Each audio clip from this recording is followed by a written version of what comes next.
Hey guys, so with the increase of mental illness and all kinds of diagnoses that are very prevalent in our teenagers and adolescents, I thought this post was important to do at this time. There are a few things that you need to be aware of. These are some of this information I've acquired through being a teacher for 8 years, and some of them is personal, due to exposure to family and friends that I have encountered over the years. But it is important. It is important when your children are in adolescent years and beyond to have a finger on the pulse, as they say.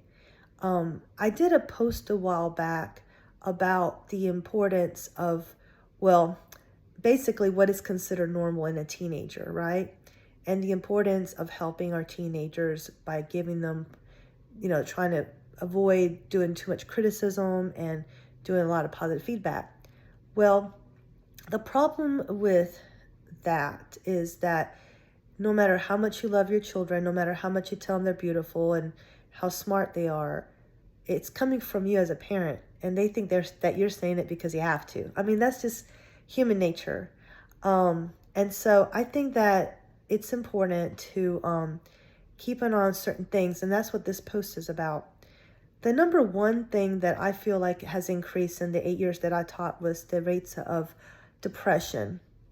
And I know a lot of adults who suffer from depression and they have to take medicine for it. So it's clinical depression, not just an occasional depressive state, or that's a big misconception.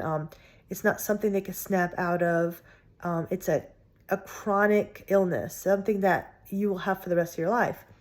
And you can't exercise your way out of it. You can't pray yourself out of it. It's something that is a true thing.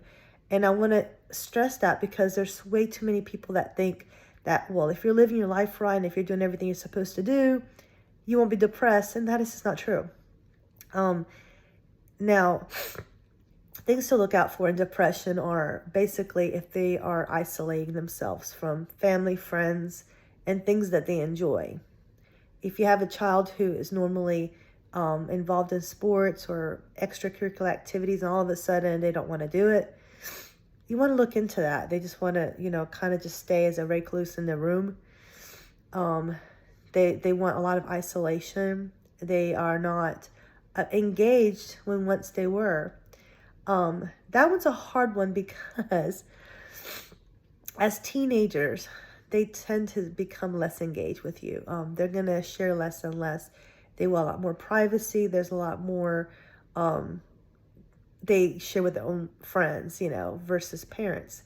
We start, when they're younger, we're on a pedestal, and that pedestal starts coming down, down, down until we're below the ground. But anyway, and that's really true with teenagers. Remember that it's not their fault, but they're very egocentric. The world revolves around them.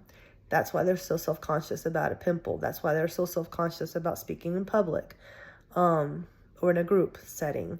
And so those are things that are hard to, but if you see your child is not engaged with their friends, or their grades are going down in school, I mean, it could be that there's some bullying going on. Maybe there's something else going on as well. But definitely those are very big red flags for something that's not happening. Something's going on and you need to look into it. The way you approach it is important, very important. You don't want to make it worse.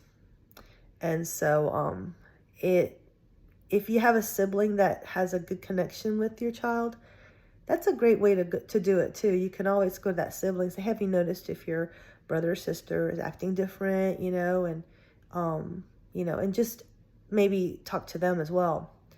It takes a village. But depression is definitely on the rise. And I know that, more and more people I talk to know someone who has committed suicide. And it's a very, very serious thing. The sense of identity is another huge, huge crisis. It is of epidemic proportions. You've got kids who don't understand who they are, why they're here, their purpose in life. and they're trying to figure it out in the wrong ways. So as a parent, it's important for us to help them navigate that as well. And just to be supportive and listen to them more than anything. But definitely help guide them in the right direction, because otherwise they're going to be guided by whoever they are friends with on the internet, or anyone that is not you, that's not you, basically. So, another big epidemic that's happening is, and things to be on the lookout for, is obesity. Children are spending less and less time outside, and so it's important to really make sure that they're eating good food. So it starts with you, because you're the one that buys the groceries, right? Limit the amount of junk food that you have in your home, because they will eat the good food. I promise you. I have the most picky eater, and he is now eating healthy food because that's all we have. And when they're hungry, they're going to eat it. So make sure you have healthy food for them to eat.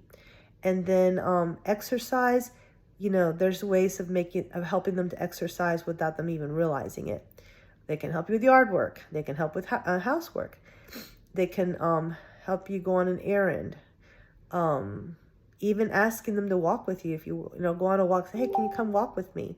And that's a great opportunity for you to also talk to them while you walk. So it's a win-win. But anyway, those are just a few things that I wanted to share with you. As always, I like to keep these videos short and sweet. I might make another video about some other concerns that I have, but for now, I'll leave that with you guys to think about, and find ways that you can improve your life as well, because remember, you are the ultimate example for your child. As always, good luck on your journey, and I'll talk to y'all soon. Bye. Bye, Goosey.